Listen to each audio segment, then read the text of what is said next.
So we are going to kick things off with a very controversial topic, abortion. Now that Roe v. Wade has been overturned, the president is considering declaring a public health emergency to free up federal resources to promote abortion access. So meantime, over the weekend, protests continue in states where abortion is now illegal, including in St. Louis, where demonstrators blocked, as you can see right there, they blocked an entire highway. Well, I want you to, okay, so you may have seen this because this has gone viral. Check out this woman, okay? She's a pregnant woman in Texas. She was pulled over for driving in the carpool lane, and she was given a $275 ticket.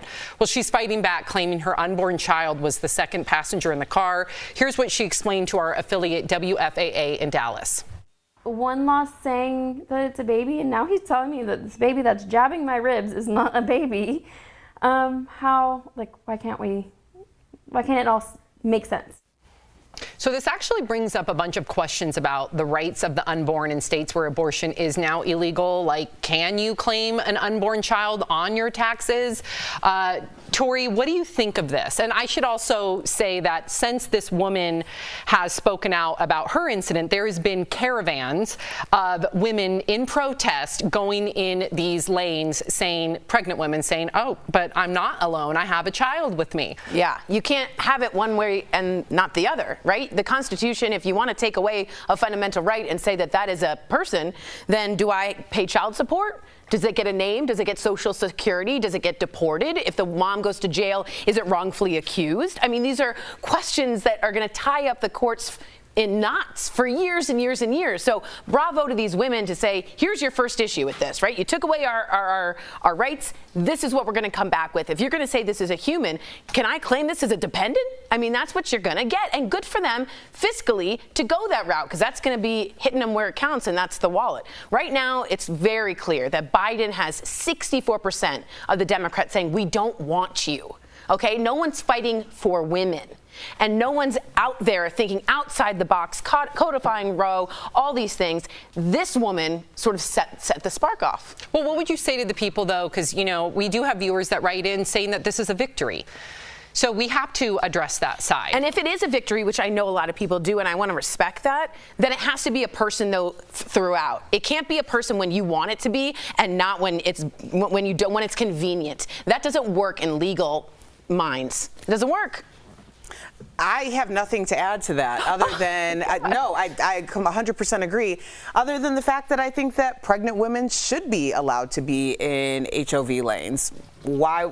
I just believe that just based on being pregnant, you should be able to do that. Yeah, right. Yes. There should be a lot of benefits for pregnant women, right? Yeah, but I don't know if this was a great, clever idea to try to get out of a ticket, but that's what I think it is. I don't know if you're going to get out of that ticket. If you're in that lane, you need to have another passenger. I get the complaint. I get how it's clever. I'm all for clever. Right. I get the loophole, but I don't know if that's necessarily going to get you out of a ticket and tie the courts up. I don't think you are an American in this country till you start paying taxes, and that happens the day after you come out of the womb.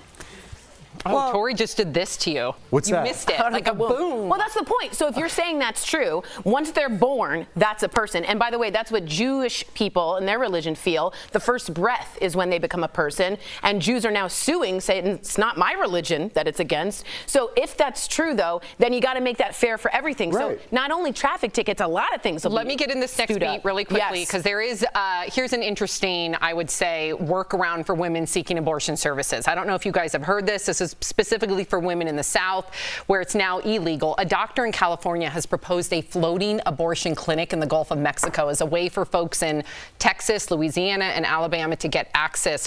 What do we think of this idea? What do you think, Jeff? Oh, go ahead, Erica. Well, this is terrifying to me because out of everything, other than the fact that we have less rights than our mothers did, it's a safety issue. This is a major safety issue. Anytime you start taking away someone's personal rights, liberties, and freedoms, then that is a dog whistle to people to say that they aren't as valuable, important, or as much of a human as you are. And that makes them and their lives placed in jeopardy. If you are going to do something like this, and I understand that we're going to have to figure out how to move forward should Roe versus Wade be overturned completely and permanently. Right. Then yes, there are going to have to be ways to do that. Having a floating center is going to also allow people to know where that in and out is for women who need to get abortion assistance. See, I think it's a good thing. See, I'm talking about just the idea of people knowing that that's what that is. It's the same thing that really hits home to me with the idea of a woman not being able to get an abortion if she's pregnant, and maybe that man doesn't want a child. Maybe that man doesn't want a child so much that now her life is in jeopardy because he's going to ensure that she doesn't have that child. Maybe that man's married. Maybe that's someone whose family doesn't want them to have a baby that isn't aligned or in the same color or religion or whatever it is as the rest of the family. We're talking about endangering women every single day. There are so many domestic disputes, so many domestic altercations that occur over pregnancy. So this to me is just another way of people knowing this is exactly the reason why this person has to go into the Gulf of Mexico to get assistance.